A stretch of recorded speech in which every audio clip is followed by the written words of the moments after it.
नमस्कार, इस बुलेटिन में आप सभी का स्वागत है। मैं हूं आपके साथ आशुतोष चतुर्वेदी। लखनऊ में लूट और हत्या के मामले में मुख्यमंत्री अखिलेश यादव ने कड़ा रुख अख्तियार किया है। मुख्यमंत्री अखिलेश यादव ने डीजीपी को निर्देश दिया है कि वो इस मामले को खुद देखें और 15 दिनों के अंदर बदमाशों को गिरफ्तार करें और लूट की रकम को बरामद करवाएं। इसके साथ ही मुख्यमंत्री ने इस वारदात में मारे गए लोगों के परिजनों को 5-5 लाख रुपए मुआवजे का भी ऐलान किया है। अखिलेश यादव ने कहा है कि इस वारदात में शामिल बदमाशों के खिलाफ सख्त कार्रवाई की जाएगी और किसी को भी बख्शा नहीं जाएगा। मुख्यमंत्री ने इस मामले में लापरवाही बरतने वाले पुलिसकर्मियों के खिलाफ सख्त कार्रवाई करने का निर्देश दिया है। तो लखनऊ में लूट और हत्या के मामले में मुख्यमंत्री अखिलेश यादव ने कड़ा रुख दिखाया है। यहां पर मुख्यमंत्री अखिलेश यादव ने डीजीपी को निर्देश दिया है कि वो इस मामले को खुद देखें और 15 दिनों के भीतर बदमाशों को गिरफ्तार करें और लूट की रकम को बरामद कराएं। इसके साथ ही मुख्यमंत्री ने इस वारदात में मारे गए लोगों के परिजनों को 5-5 लाख रुपए मुआवजे का ऐलान किया है। मुख्यमंत्री ने कहा है कि इस वारदात में शामिल बदमाशों के खिलाफ सख्त कार्रवाई की जाएगी और किसी भी दोषी को बख्शा नहीं जाएगा। मुख्यमंत्री ने इस मामले में लापरवाही बरतने वाले पुलिसकर्मियों के खिलाफ सख्त कार्रवाई करने का निर्देश दिया है।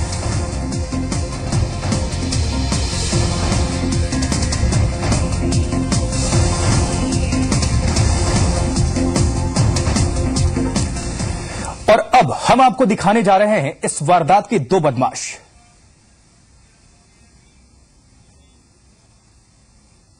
ये एक्सक्लूसिव तस्वीरें आप तक हम मुहैया करवा पा रहे हैं। आप देखिए ये तस्वीर, ये बाइक पर सवार ये जो दो बदमाश नजर आ रहे हैं, कैश वैन के ठीक बगल में इनके हाथों में कुछ नजर आ रहा है जो ये लूट कर ले जा रहे हैं। इसी में ये पूरे पैसे होंगे। ये जी संगम एक्सक्लूसिव तौर पर आप तक इन बदमाशों को की जो तस्वीर है वो पहुंचा रही है। इस वारदात के दो बदमाश आप देख सकते हैं। कैश वैन के ठीक बगल में ये बाइक पर जो मौजूद है बदमाश वो नजर आ रहे हैं। तो लखनऊ में आज हुए लूटकांड में मरने वालों की पहचान हो गई है। विराजखंड निवासी ललन सिंह के बेटे अमित कुमार सिंह, गोमती नगर के चतपाल सिंह के बेटे अरुण कुमार सिंह और सीतापुर निवासी राजकिशोर शुक्ला के बेटे अवनीश शुक्ला की बदमाशों ने गोली मारकर हत्या कर दी और कैश वैन से 55 लाख रुपए लूट लिए गए। वारदात के बाद मौके पर पहुंचे लखनऊ के आईजी जकी अहमद का कहना है कि फिलहाल मामले की जांच जारी है और इसके बाद ही कुछ खुलासा हो पाएगा। फिलहाल कैश वैन के ड्राइवर को हिरासत में लेकर पूछताछ की जा रही है। तो लूटकांड में मरने वालों की पहचान हो गई है।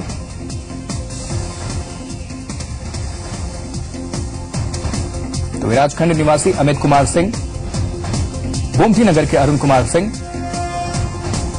और साथ ही सीतापुर के रहने वाले अवनीश शुक्ला की हत्या की गई है।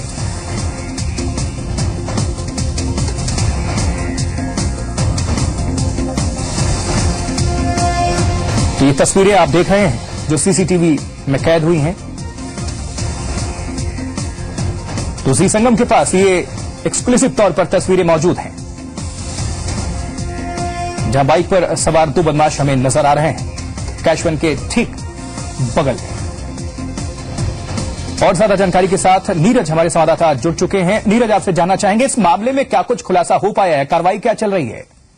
जी देखिए, अगर खुलासे की बात करें तो अभी कोई भी खुलासा नहीं हुआ है। एक फुटेज धुंधला सा जरूर मिला है जिसमें बदमाश जो है भागते हुए दिखाई दे रहे हैं, लेकिन वो स्पष्ट फोटो नहीं है और जो बदमाश है वो हेलमेट लगाए हुए हैं। सिर्फ इतना क्लू मिला है कि 2 लोग इस वारदात में शामिल थे और ये आज की अगर बात करें तो ये राजधानी लखनऊ के इतिहास में सबसे बड़ी घटना बताई जा रही है। सबसे दुर्दांत घटना है और जो लखनऊ पुलिस है वो पूरी तरह से इस समय चारों तरफ दबिश दे रही है और अपराधियों की तलाश कर रही है। लेकिन अभी कोई भी क्लू की अगर बात करें तो सिर्फ दावे और वादे किए जा रहे हैं, कोई ऐसा क्लू नहीं मिला है। और साथ ही आपको बताएं कि अब छोटे अधिकारियों पे घात गिराने की कोशिश की जा रही है।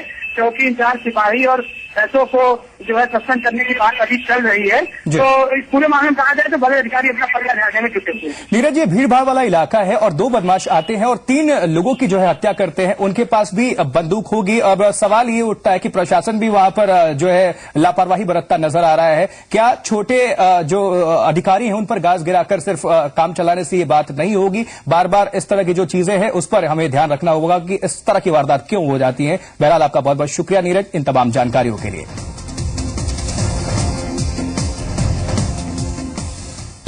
मामला यह है कि कुछ एक गाड़ी में 2 लोडर के साथ कैश लेकर के आए थे।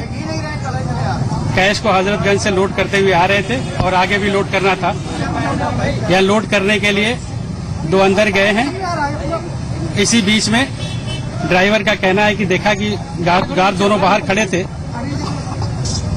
ड्राइवर ने बताया कि उसने आवाज सुनी कि 2 को गोली चलने की आवाज सुनी। पीछे मुड़ के देखा तो दोनों गिरे पड़े थे। फिर उसके बाद अंदर वो गए और पता लगा कि उधर भी गोली मारी और जो भी बैग था लेकर के चले गए। ये घटनाक्रम है। तीनों की डेथ हो गई है। मर्चुरी अलग अलग नाम है और इन्वेस्टिगेशन बाद में बताए जाएंगे डिटेल में। जहां तो राजधानी लखनऊ में बदमाशों के बुलंद हौसलों के आगे कानून बेबस और लाचार नजर आया। बाबूगंज इलाके में बदमाशों ने एटीएम में पैसे भर रहे 3 कर्मचारियों की सरेआम हत्या कर दी और फरार भी हो गए। वही हैरानी की बात तो ये रही कि वारदात की जगह से कुछ किलोमीटर दूर ही कानून के तमाम रखवालों का एक सम्मेलन भी चल रहा था, जहां प्रदेश भर के पुलिस अधिकारी कानून व्यवस्था पर मंथन कर रहे हैं। और आपके सामने जो तस्वीरें हैं, 2 तस्वीरें जहां लूट और हत्या की है और दूसरी तस्वीर यूपी पुलिस के मंथन शिविर की है। तो इस मंथन का फायदा क्या है जब वारदात पर काबू ही नहीं किया जा रहा है, लगाम ही नहीं लग पा रहा है? ये मंथन सिर्फ क्या कागजों के लिए है या जमीनी हकीकत के लिए है? तो बेखौफ बदमाश, बेबस और लाचार खाकी।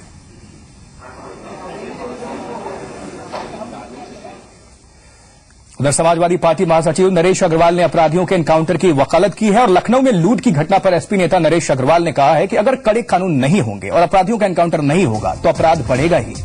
नरेश अग्रवाल से बातचीत की जी मीडिया संवाददाता अनुराग चड्ढा ने। यूपी की सरकार कानून व्यवस्था पर सर हमेशा घिरी रहती है।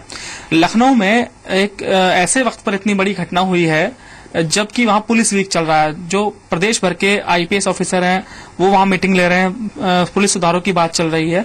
आपको क्या लगता है सर, राजधानी में ये हाल है अपराधों का, तो बाकी प्रदेशों का हाल क्या होगा और कैसे इस पर अंकुश लगे? देखिए, खाली उत्तर प्रदेश का सवाल नहीं, पूरे देश में सब हो रहा है। मैं कभी मध्य प्रदेश से पढ़ लेता हूँ, दिल्ली में रोज ही घटनाएं पढ़ता हूँ। बंगाल भी है, बिहार भी है। ये साउथ स्टेट में मुथूट फाइनेंस वाले का भी तमाम पैसा और गोल्ड लूट लिया गया। तो ऐसा नहीं देश के सिर्फ उत्तर प्रदेश में है, पूरे देश की स्थिति है और इसकी समीक्षा करनी चाहिए। हम लोग जब गए पुलिस वालों से जब बात करते हैं तो कहते हैं कि 2 ऐसे निर्णय हैं जिनमें हमारे हाथ बांध दिए हैं। एक तो निर्णय है कि 7 साल से कम सजा के किसी भी एफआईआर में पुलिस वाला गिरफ्तार नहीं करेगा। दूसरा, इनकाउंटर अगर कोई कर देगा तो उसके ऊपर 302 का मुकदमा दर्ज होगा। इसने भी पुलिस के हाथ बांध दिए हैं। तो मैं चाहूंगा कि गृह मंत्री जी सबसे विचार विमर्श करें और पुलिस का अगर इकबाल चला गया, सरकार का इकबाल चला गया तो देश के लिए बहुत अच्छा नहीं होगा। वो निर्णय लेने की जरूरत है, तभी अपराध पर अंकुश लगेगा। चलिए, जहां तक अपराधों की बात है तो उस पर कड़े निर्णय लेने की जरूरत है। दिल्ली से अनुराग चड्ढा, जी मीडिया।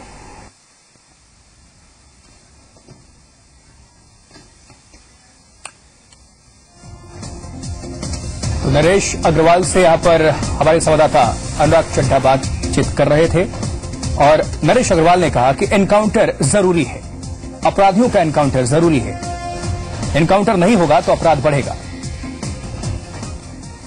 तो अपना प्रदेश उत्तर प्रदेश में खबरों में बढ़ते हैं आगे। वाराणसी में संदिग्ध बैग मिलने के मामले में राहत की खबर है और आपको बताया कि वैज्ञानिकों ने बैग की जांच में पाया है कि उसमें रखे गए पदार्थ से किसी तरह का कोई खतरा नहीं है। और बैग की जांच के लिए आए बीआरसी के वैज्ञानिकों ने प्राथमिक जांच में बताया कि बैग में रखे गए पदार्थ से रेडिएशन का खतरा नहीं है। हालांकि बैग की जांच बीएचयू में अभी भी जारी है। तो किसी तरह के नुकसान का खतरा नहीं वैज्ञानिकों के मुताबिक। ये बड़ी खबर, बीआरसी के वैज्ञानिकों ने इसका खुलासा किया है।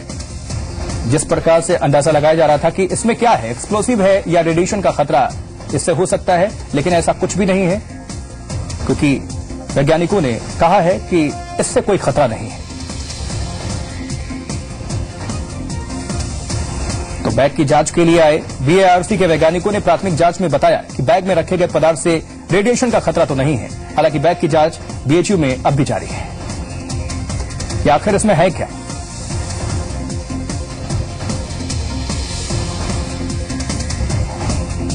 तो बीएचयू में जारी है संदिग्ध बैग की जांच। आखिर इसमें जो पदार्थ मौजूद है वो क्या है?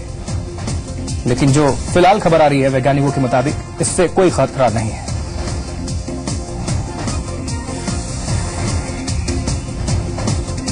तो एक्सप्लोसिव या रेडिएशन का खतरा नहीं है इससे। तो दो बड़ी खबरों पर हमने अभी नजर इनायत की। पहली खबर जो लखनऊ से थी, दूसरी जो बड़ी खबर है वो वाराणसी से थी। अब सिद्धार्थनगर के डुबरियागंज थाना क्षेत्र के सोनखार गांव के लोग पुलिस दबिश से परेशान हैं। इस खबर पर अगर हम नजर डालें तो आलम यह है कि गांव के अधिकतर पुरुष घर छोड़कर फरार हैं और ग्रामीणों का आरोप है कि पुलिस वाले रात में दबिश देते हैं और बेवजह महिलाओं और बच्चों को परेशान किया करते हैं और मारपीट भी करते हैं। दरअसल ये पूरा मामला क्या है हम आपको बता दें। कुछ दिनों पहले ट्रैक्टर ने एक बच्चे को कुचल दिया था जिससे उसकी मौत हो गई। ग्रामीणों ने आरोपी ड्राइवर को पकड़कर पुलिस के हवाले किया, लेकिन पुलिस ने आरोपी ड्राइवर को कुछ समय बाद ही छोड़ दिया और जिसके बाद आक्रोशित लोगों ने रोड जाम कर जमकर हंगामा किया, प्रदर्शन किया और हंगामे के दरमियान एक इंस्पेक्टर के सर में चोटें आई थी, जिसमें पुलिस ने 200 अज्ञात लोगों के खिलाफ मुकदमा दर्ज किया है। पुलिस का कहना है कि इन लोगों की गिरफ्तारी के लिए दबिश दी जा रही है और किसी को परेशान नहीं किया जा रहा है। तो सिद्धार्थनगर की ये तस्वीरें हैं।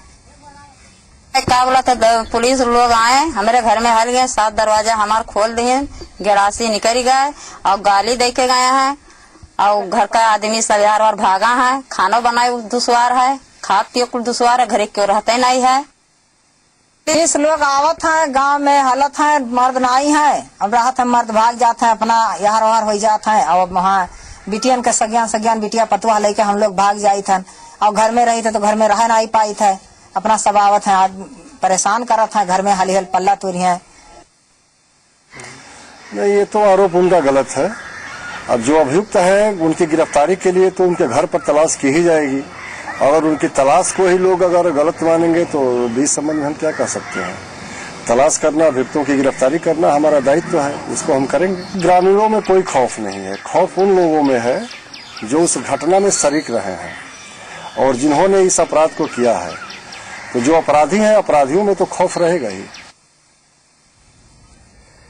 अगली खबर अयोध्या से, क्योंकि अयोध्या मसले में सुलह की पहल के बाद आलोचना झेल रहे बाबरी मामले के मुद्दई हाशिम अंसारी ने अब नए सिरे से पहल की बात कही है। आपको बताया कि हाशिम अंसारी ने कहा है कि वो बड़े मुस्लिम नेताओं को बातचीत में शामिल करेंगे और सुलह का एक नया फॉर्मूला पेश करेंगे। हाशिम अंसारी इस बातचीत में अब हैदराबाद के अकबरुद्दीन ओवैसी को भी शामिल कर सकते हैं। हाशिम अंसारी का दावा है कि वो जो भी करते हैं मुस्लिम पर्सनल लॉ बोर्ड की मर्जी के बगैर नहीं करते हैं। मेरी मुखालफत वो क्यों कर रहा है? मैं तो उनकी मुखालफत नहीं करता। मैं पूछना चाहता हूँ कि 2 साल से ये मामला कड़ाई में पड़ा हुआ था, तो ये जो आज मेढक सब चिल्ला रहे हैं, ये कहाँ थे? जब हाशिम बाबा ज्ञानदास ने शुरू किया तो ये सब मेढक, बरसात के मेढक बोलने लगे। हमने बाबा ज्ञानदास का साथ लिया, क्यों लिया? कि बाबा ज्ञानदास की ताकत से हम हिंदू मेजॉरिटी को इकट्ठा करेंगे और इसका फैसला जल्द से जल्द कराने का रास्ता बनाएंगे। क्या मुरादाबाद में अवैध गर्भपात के धंधे ने जोर पकड़ लिया है? क्या बेटों की चाहत में बेटियों को मारा जा रहा है? ये सवाल इसलिए अहम है क्योंकि एक बार फिर मुरादाबाद में लवारिस हालत में एक भ्रूण बरामद हुआ है और इससे पहले भी इसी इलाके में कूड़े के ढेर से 9 मानव भ्रूण बरामद हुए थे। मुरादाबाद के मंझोला थाना इलाके के बुद्धि विहार में 2 महीने के नवजात का लावारिस हालत में भ्रूण बरामद हुआ। आशंका जताई जा रही है कि गर्भपात कराने के बाद इस भ्रूण को लावारिस हालत में फेंक दिया गया। हालांकि इस मामले पर प्रशासन और स्वास्थ्य विभाग पर्दा डालने की कोशिश कर रहा है।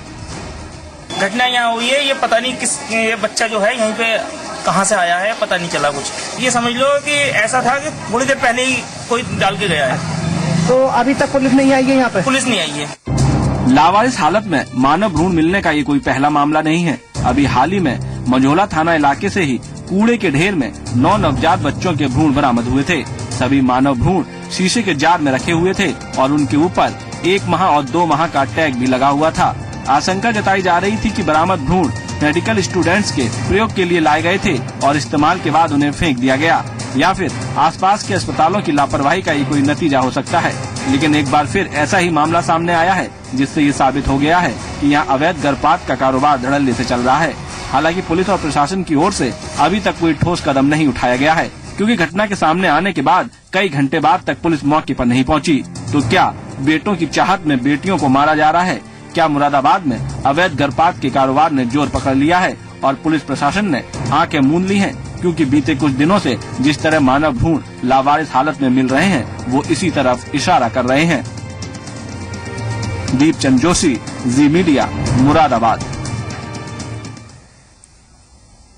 और अब एक अच्छी खबर, एड्स पीड़ितों को अब यूपी रोडवेज की बसों में सफर करने पर कोई किराया नहीं देना होगा। यूपी रोडवेज ने फैसला लिया है कि एड्स पीड़ितों को बस यात्रा में वित्तीय राहत दी जाएगी, यानी अब उन्हें सरकारी बस सेवा में किराया नहीं देना होगा।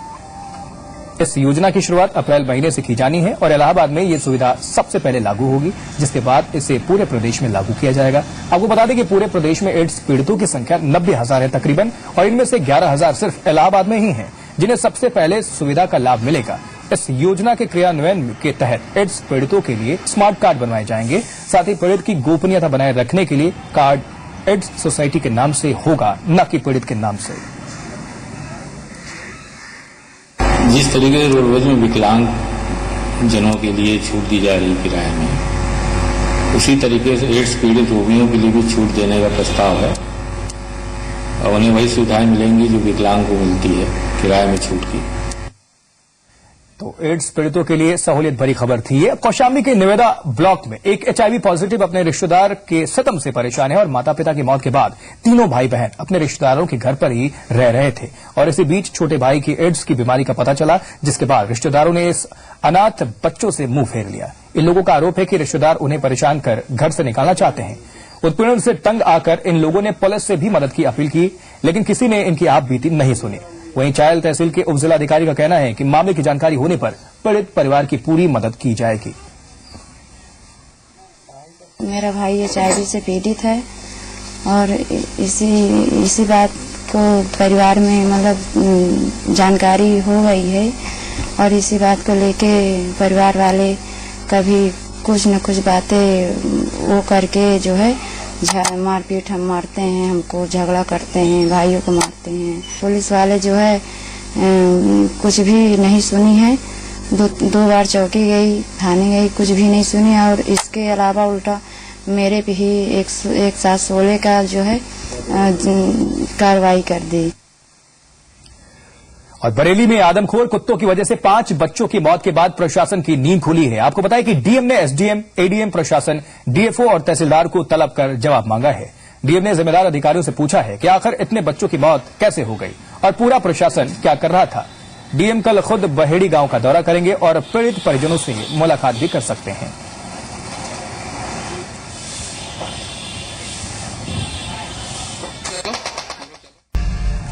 मथुरा के फरा इलाके में तमिलनाडु एक्सप्रेस ट्रेन में लूट का मामला सामने आया है। बदमाशों ने चैन पुलिंग कर ट्रेन को रोका और H1 बोगी में हथियार के बल पर यात्रियों से लूटपाट की।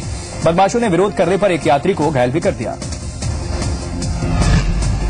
लखनऊ के सिंचाई भवन के सामने आज प्रदेश भर से आए सिंचाई कर्मचारियों ने जोरदार प्रदर्शन किया। इन कर्मचारियों ने सरकार के खिलाफ जमकर नारेबाजी भी की। लखनऊ सिंचाई संघ के आह्वान पर इकट्ठा हुए इन कर्मचारियों ने सरकार पर अनदेखी का आरोप लगाया है।